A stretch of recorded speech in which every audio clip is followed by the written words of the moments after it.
So here we are on day 17 of the TooFatLardies 2022 Advent calendar.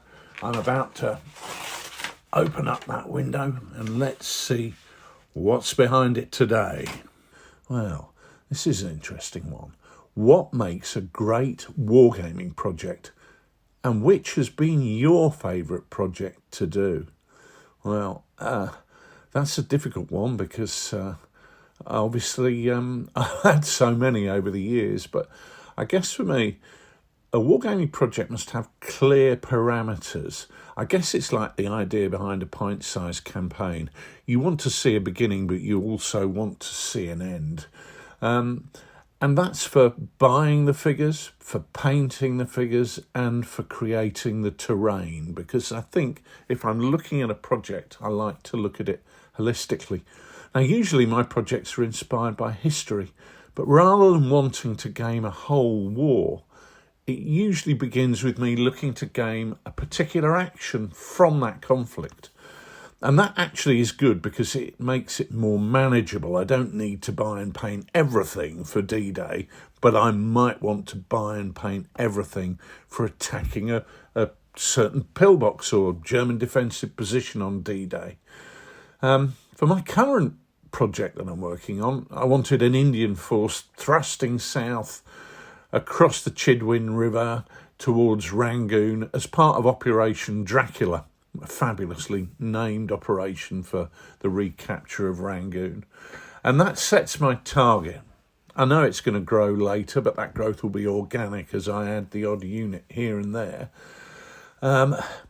So at present, working for the Indian force, my objective is to build a platoon of infantry. I also want a few supports to go along with that. Classic supports, really, the Vickers machine gun. A forward observation officer is always great because it's two figures and you get a lot of support for that. I also want to get some catch-in levies, some local scouts from the local population. And because I'm keen to do an all-Indian force, I'm looking to build some of the armoured units or some of the armour that was used by Indian crews, so Sherman, a Stuart, light tank, a Lee, and I also want a 4th infantry section. I've gone primarily for Perry miniatures, as they do the British in shirt sleeve order, which are perfect not just for Italy, which I think they were largely advertised for, but also for late war British and Indian troops in the Burma theatre, especially once we paint them in their jungle greens. And I've gone with a mix of Warlord, Rubicon and 3D printed AFVs. Armour's much more important in Burma and the Far East and the Pacific theatre than most people realise, but just one of each is enough for the type of games that I had in mind.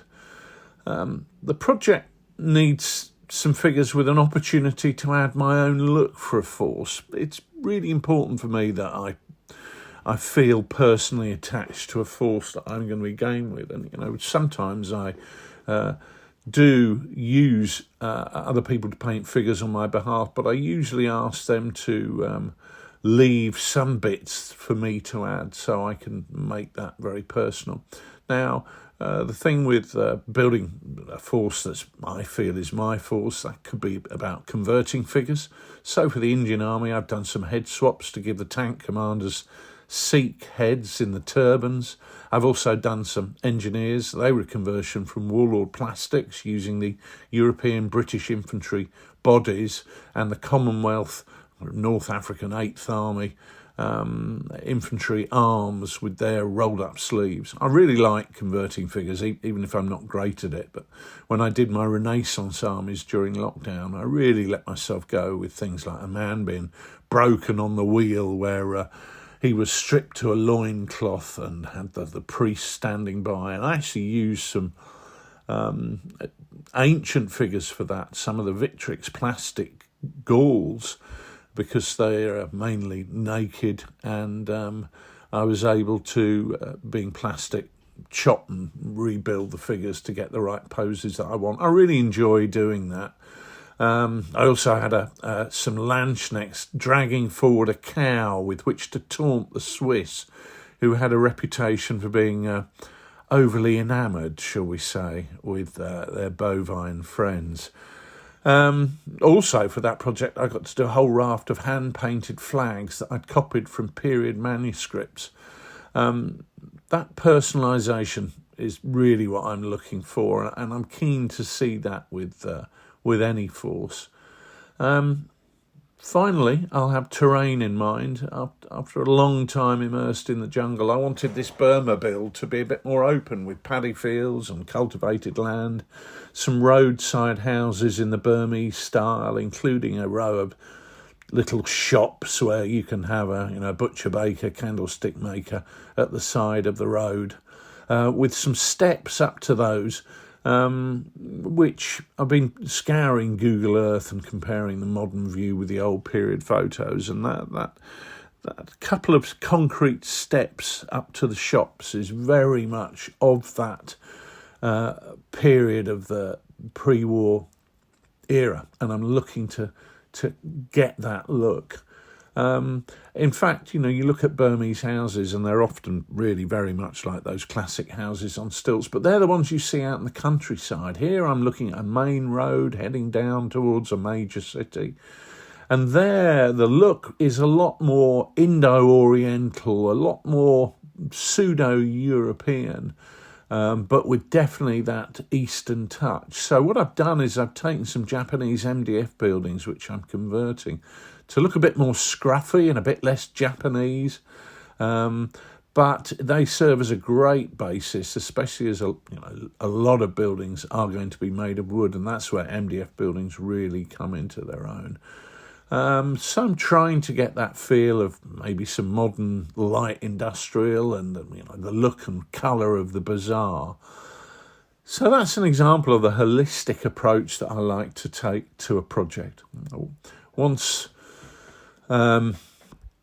that's built, I'm obviously going to be adding more. But for now, that gives me a clear objective, which will allow me to get that first game on the table. And I think that's absolutely key with any wargaming project. As to what's been my favourite, well, that's a really tough question. Lots of the Infamy Part 2 stuff that I did during lockdown was great fun, with some great building conversions, such as I took, an MDF Dark Ages settlement and converted that back into the roadside inn that I imagine that the original building was based on. I built a provincial farm with really nice sort of outbuildings and accommodation for the labour force, which I really enjoyed doing. And of course, the colourful nature of those forces are great fun, and the fact that they're there in limited numbers. 2 or 3 groups of 8 Spaniards, 2 or 3 groups of 8 gladiators, 2 or 3 groups of 8 crazy wild slaves on the search for freedom. It's really nice to be able to pick up a brush and just paint a limited number of figures. But I also enjoyed the Imaginations project I did a few years ago, not just doing the Freikorps and their semi-Austrian opponents, but also the chocolate box town buildings. And I also did some really nice small footprint terrain buildings that I did for northern Italy in the Renaissance. And a huge castle which sat on a table edge copied from period manuscripts, really trying to get the look of the battles you see in the woodcuts of that period.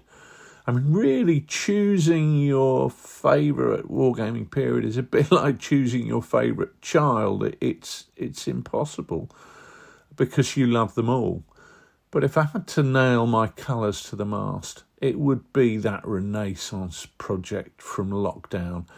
I think because it was the immensely varied types of units and the fabulous palette of colour and the large amount of conversion work and those flags that I've mentioned, and also the fact that when we were all locked up for those 18 months, 2 years, it kept me sane.